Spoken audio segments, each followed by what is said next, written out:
Assalamualaikum warahmatullahi wabarakatuh. Selamat siang Ibu dan Bapak Guru SMP Negeri 1 Atap Ciburapah yang sekarang sudah bermetamorfosis menjadi SMP Negeri 3 Pelandaan. Nah, Ibu dan Bapak Guru, izinkan saya hari ini melakukan sosialisasi penyebaran pemahaman mengapa kurikulum perlu berubah. Mari kita perhatikan beberapa gambar di sini. Nah, kenapa atau mengapa kurikulum itu perlu berubah? Kita perhatikan gambar yang pertama, kedua, dan ketiga. Nah, zaman sekarang anak-anak itu sudah tidak asing lagi dengan yang namanya laptop atau HP. Jadi ini adalah salah satu konteks dari alasan mengapa kurikulum itu perlu berubah. Nah, untuk lebih jelasnya, mari kita perhatikan slide berikutnya. Nah, ini dalam dunia pendidikan, adanya kurikulum itu sangat penting. Nah, arah dan tujuan pendidikan diatur di dalam kurikulum, sehingga dalam merancang, melaksanakan, dan mengevaluasi pembelajaran guru akan berpatokan pada kurikulum yang dipakai di satuan pendidikannya. Nah, ini adalah salah satu contoh gambar yang kemarin kami laksanakan di sekolah SMPN 3 Pelandaan atau SMP Negeri 1 Atap Ciburapah. Kemarin melakukan review KOSP bersama Bapak Pengawas, komite, wali murid, perwakilan murid, kemudian serta tenaga pendidikan. Kemudian itu adalah kegiatan saat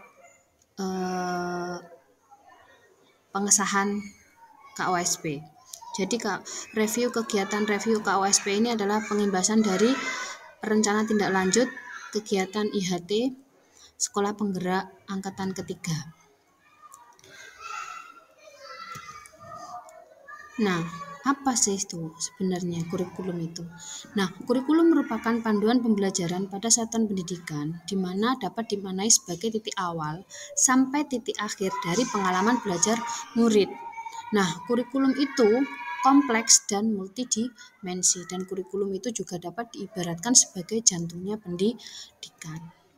Kemudian, peran dan fungsi kurikulum itu apa? Peran kurikulum itu sebagai pedoman dan acuan dalam pembelajaran. Nah, salah satu fungsi kurikulum bagi guru adalah untuk memandu dalam proses belajar murid.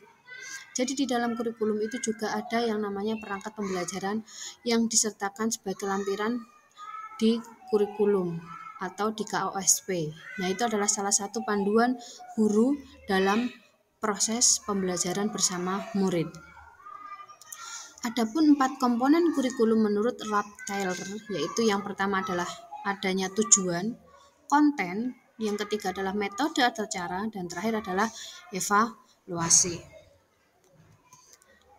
Nah, apa sih pentingnya perubahan kurikulum itu? Coba diperhatikan gambar yang ada di sini. Penggunaan gadget atau HP dari salah satu peserta didik atau murid yang ada di sekolah kita. Nah, kurikulum yang baik itu adalah kurikulum yang sesuai dengan zamannya dan terus dikembangkan atau diadaptasi sesuai dengan konteks dan karakteristik murid demi membangun kompetensi sesuai dengan kebutuhan mereka saat ini maupun masa depan.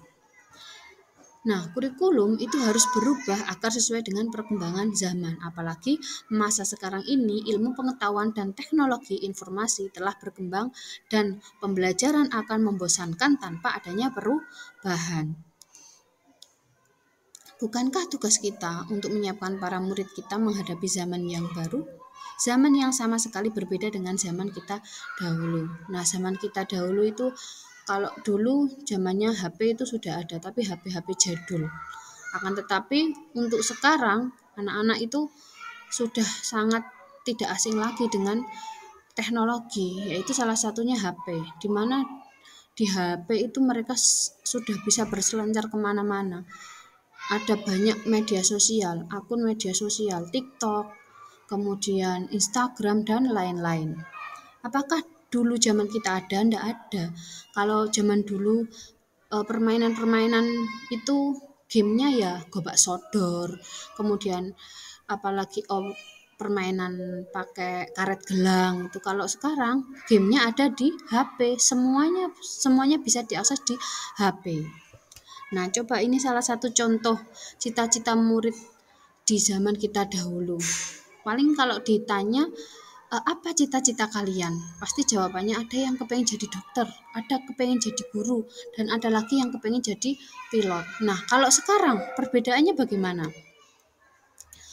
Kalau sekarang itu kita bisa tanya sama anak-anak zaman sekarang ini. Kalau ditanya kepengennya jadi apa?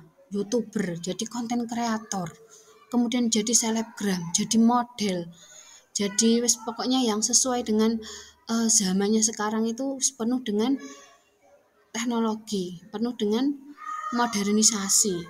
Beda dengan zaman kita dahulu. Nah, itulah mengapa kurikulum perlu adanya perubahan. Agar apa? Agar kita dapat menyiapkan generasi masa kini dan yang akan datang. Dan kita tidak kolot dengan perkembangan zaman. Nah, seperti ungkapan Ki Hajar Dewantara, yaitu pendidikan adalah menuntun segala kekuatan kodrat yang ada pada anak-anak agar mereka dapat mencapai keselamatan dan kebahagiaan yang setinggi-tingginya, baik sebagai manusia maupun sebagai anggota masyarakat.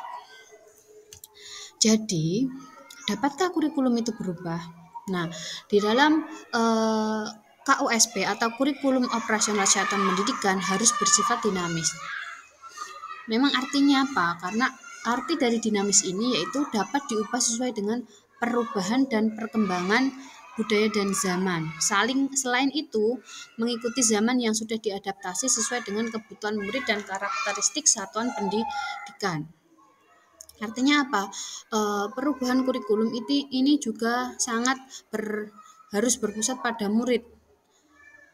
Jadi tidak boleh mengesampingkan murid. Menurut minatnya bagaimana, bakatnya bagaimana, itu juga harus ada di kurikulum sesuai dengan karakteristik sekolah juga, lingkungan sekolah juga. Nah, kurikulum juga bersifat dinamis dan terus dikembangkan atau diadaptasi sesuai dengan konteks dan kebutuhan murid. Untuk apa? Untuk membangun kompetensi sesuai masa kini dan masa yang akan datang. Cukup sekian Ibu dan Bapak Guru. Itulah sosialisasi dari saya tentang mengapa kurikulum itu perlu berubah. Terima kasih, mohon maaf barangkali masih ada kekurangan. Wassalamualaikum warahmatullahi wabarakatuh.